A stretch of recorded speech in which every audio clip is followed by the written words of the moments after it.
Olá, amigos do Jornal Vale, está no ar mais um jogo rápido especial da Copa do Mundo. Nessa quarta-feira não tem jogo, assim como quinta-feira, mas na sexta-feira já começam as quartas de final, onde, entre outras coisas, o Brasil vai enfrentar a equipe da Bélgica às 3 da tarde, valendo uma vaga na semifinal. Guilherme Condrado, o Neymar aí vai ter o destaque desse jogo ou não? O Neymar, eu acho que até o momento tem sido o jogador mais odiado e amado da Copa, né? O mais falado, pelo menos. O mais falado da Copa até aqui. A gente tem visto a repercussão no mundo inteiro sobre a fama de caicai do Neymar, que acaba ofuscando até a boa partida. Eu acho que também não vamos exagerar, foi uma boa partida do Neymar contra o México e também contra a Sérvia. Então, esse lado do Neymar, que já vem de anos atrás, né? A gente que acompanha o Neymar há mais tempo, a gente sabe que o Neymar tem essa fama desde o tempo do Santos, de valorizar muito as faltas, de provocar os jogadores adversários, e isso tem sido algo de muita polêmica, tanto na imprensa estrangeira quanto na imprensa brasileira. Eu acredito que o Neymar, ele precisa realmente focar um pouco mais na partida. A gente viu um Neymar nos 2 primeiros jogos do Brasil muito irritado, individualista, que acabou não jogando bem. A partir da terceira partida contra a Sérvia, ele foi mais eficiente justamente por preferir jogar mais coletivamente do que individualmente. Que quando uma equipe consegue atuar coletivamente, o individual vai aparecer, não tem como. Você vê, é o caso, por exemplo, do Neymar, que nos últimos jogos teve uma performance bem melhor. Vale só ressaltar, por exemplo, que uma das análises feitas pela imprensa estrangeira, feita pelo diário Olé, da Argentina, fala justamente da comparação entre o time brasileiro e o time argentino, que foi eliminado nas oitavas de final, e eles dizem o seguinte: como a associação de talentos na equipe brasileira, com Coutinho, Paulinho, todo mundo ajudando, alimentando e fazendo com que o Neymar possa jogar numa posição confortável, difere do que aconteceu na Argentina, em que o Messi praticamente tinha que defender, atacar, tentar chutar no gol. Então, o jogo coletivo brasileiro faz com que o Neymar possa aparecer. Eu espero que ele se interesse em jogar bola e não em fazer teatro. Até fala, o Olé até fala, brinca, né, na matéria, que o Neymar tem os sócios, né, dele no meio de campo ali. O Messi não tinha nenhum sócio, aí isso complicou um pouco a situação da Argentina. Mas, Lucas, você acha que o Neymar vai estar assim, no auge? Acho que ele pode fazer diferença aí sexta-feira contra a Bélgica, né? Talento para isso ele tem, né? Mas eu acho que o Neymar ele tem que aproveitar essa oportunidade, porque se ele quer alçar voos maiores na carreira dele, né?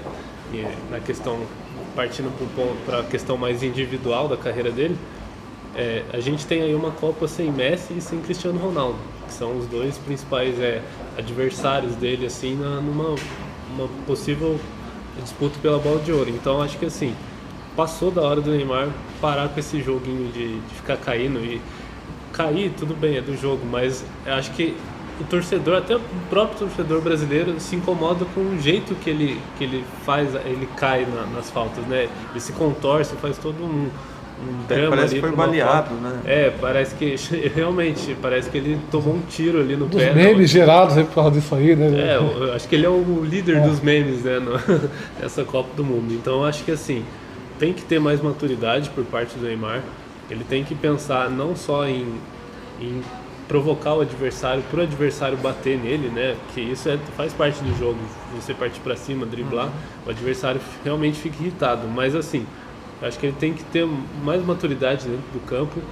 Ele tem uma seleção, como o Guilherme pontuou aqui, que joga juntamente com ele, tem peças importantes em diversos setores, no setor defensivo, meio campo e até no próprio ataque. Então acho que o Neymar ele tem que parar, refletir um pouco e pensar mais em demonstrar o bom futebol que ele tem. Ele já provou que tem esse bom futebol.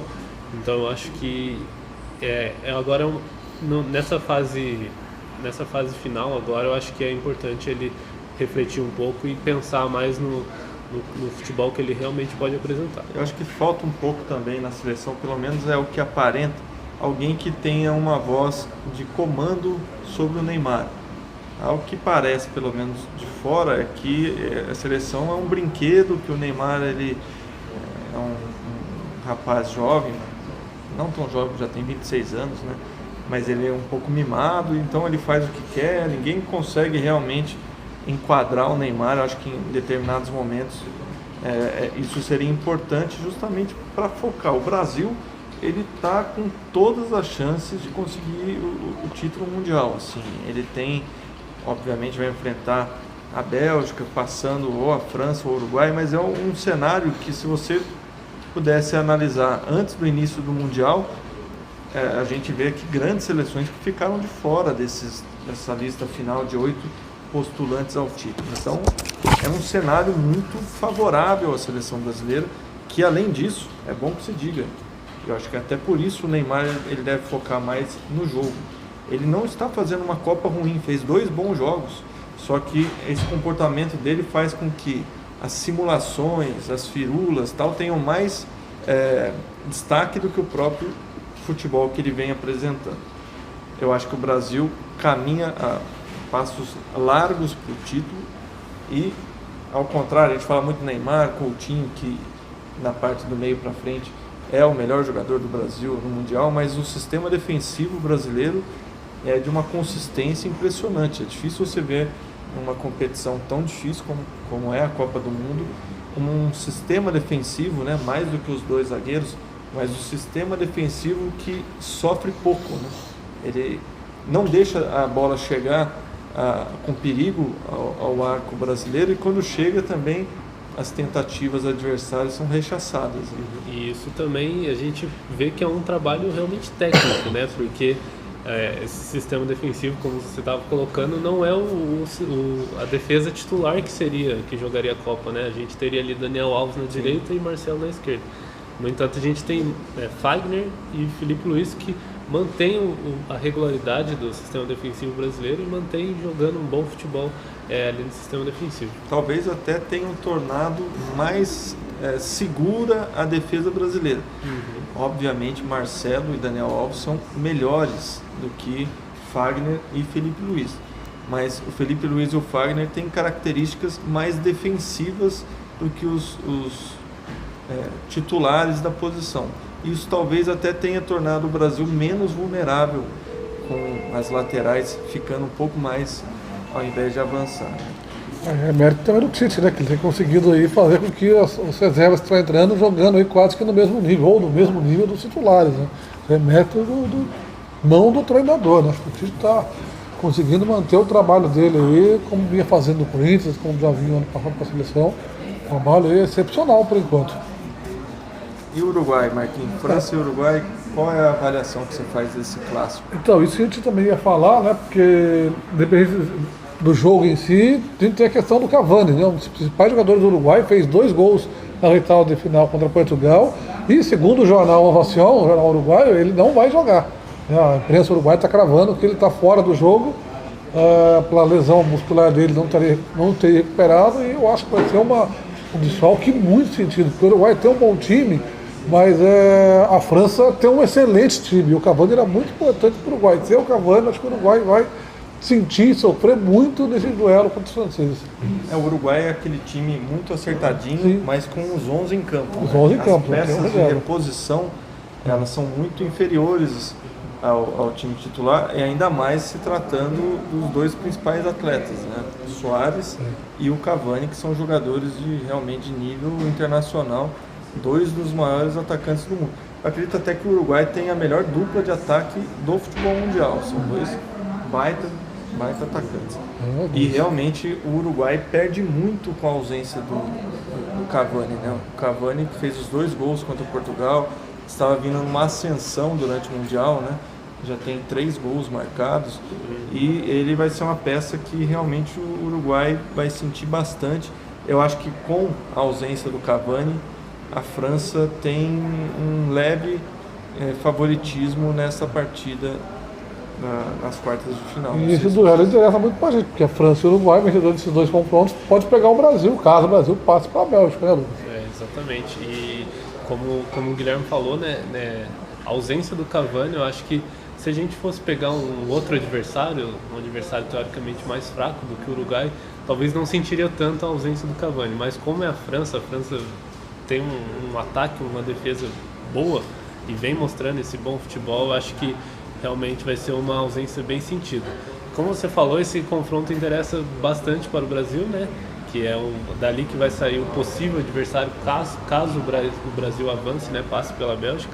E vale também dizer que o confronto, esse na minha opinião, acho que é o maior teste agora para o Brasil, independente de ser mata-mata, eu acho que chegou a hora do Brasil enfrentar uma seleção que postulante pode brigar ali pelo título, né? E eu acho que a Bélgica tem totais condições de se passar pelo Brasil, chegar ali na final, brigar também. A gente torce que não, né? Torce que o Brasil passa, mas eu acho que agora é o grande teste do Brasil, enfrentar uma seleção. Muito tem se falado, né? Mas o Brasil só pegou seleção ali que não tem título mundial, que não tem tanto reconhecimento mundial no futebol. Mas agora chegou a hora, essa geração que a gente fala bastante, né, dessa geração belga que vem por aí, eu acho que é o grande teste para o Brasil e vamos torcer que o Brasil passe, né, Marquinhos? Vão ser 4 jogos aí nas quartas de final. Sexta-feira tem, ressaltando, né, França e Uruguai às 11 horas, Brasil e Bélgica às 3. E no sábado, mais 2 jogos, Suécia e Inglaterra às 11 da manhã e Rússia e Croácia às 3. Aí a Copa vai chegar no seu final e vai se afunilando com jogos cada vez mais decisivos. Na quinta-feira a gente vai tratar um pouco mais da seleção brasileira, né? Naquele jogo rápido, quinta-feira falando mais, analisando o jogo. E na sexta-feira, após o jogo do Brasil, voltaremos ao vivo para falar do resultado, que esperamos que seja uma vitória brasileira. E a gente podia fazer uns palpites aí. Quem que vocês acham que passa, Uruguai ou França? Eu acho que se o Cavani é a França. França. Também cravar 3-0 aqui na mesa. Queria que fosse o Uruguai para possivelmente ter uma semifinal sul-americana, mas eu acho que passa. Eu acho que vai dar França. Não 3-0, mas acho que 1-0, 2-0. Brasil e Bélgica. Acho que é unânime que o Brasil. O Brasil passa. Não, a Bélgica não vai. A camisa do Brasil vai pesar. Acho que vai ser um jogão. 3-1 pro Brasil. E Rússia e Croácia? Aí é um jogo mais equilibrado e nivelado por baixo, né? Mas eu acho que.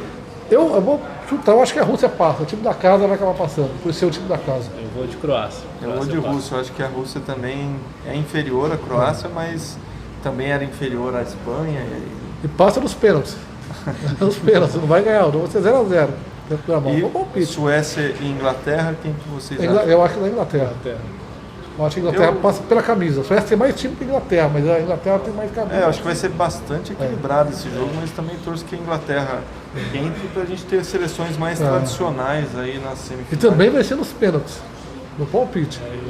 Eu acho que vai ser um jogo bem equilibrado, esse Suécia e Inglaterra, porque a própria Suécia vem numa crescente, né? A Inglaterra ela tem feito jogos em que, tirando o Panamá, que conta. Enfim, é o Panamá. Até conta, mas não é o Panamá. Ela tem feito jogos muito equilibrados, né? Ela não tem sobrado contra nenhum adversário. Então, realmente, eu acredito que vão ser jogos bem equilibrados. Eu acho até que a França, apesar do Uruguai sem o Cavani, o setor defensivo uruguai é muito sólido. Excelente. E a França fez 4 gols na Argentina, mas a Argentina estava uma peneira, né? Então, ridículo. Eu acho que a França é favorita, mas vai ter dificuldade também para. Pegou um dia inspirado do Mbappé também, né? Talvez se ele não tiver inspirado do setor defensivo da Argentina. Bom, o setor defensivo da Argentina está inspirado a Copa inteira, né? Tomou 9 gols em 4 partidas. Não foi uma Copa muito inspirada da Argentina, né? E até o torcedor brasileiro espera um confronto Brasil-Argentina que está entalado ali desde 98, né? A gente teve Brasil a final França. de 98, Brasil e França A França, ela tem um retrospecto, como a gente falou ontem, ela não perde de sul-americanos desde 78 em mundiais. Então não é um adversário fácil para uma eventual semifinal, mas que realmente o Brasil e a França estão... O Brasil está precisando ganhar da França. Os mais jovens não vão lembrar, mas a França venceu o Brasil em 86, o México, nos pênaltis, depois em 98 venceu o jogo na final. E mais recentemente, em 2006, eliminou o Brasil nas quartas de final. Ou seja, os últimos 3 confrontos Brasil e França, numa Copa do Mundo, deu França. E o Brasil, só para não ficar no zero, eliminou a França em 58 No final. por 5-2, uma partida com um show do Pelé, fez 3 gols. Exatamente, foi um jogo histórico. Mas, amigos, vamos ficando por aqui e na quinta-feira voltamos para falar um pouco mais, dessa vez analisando melhor o duelo Brasil e Bélgica, que será na sexta-feira às 3 da tarde. Um abraço a todos.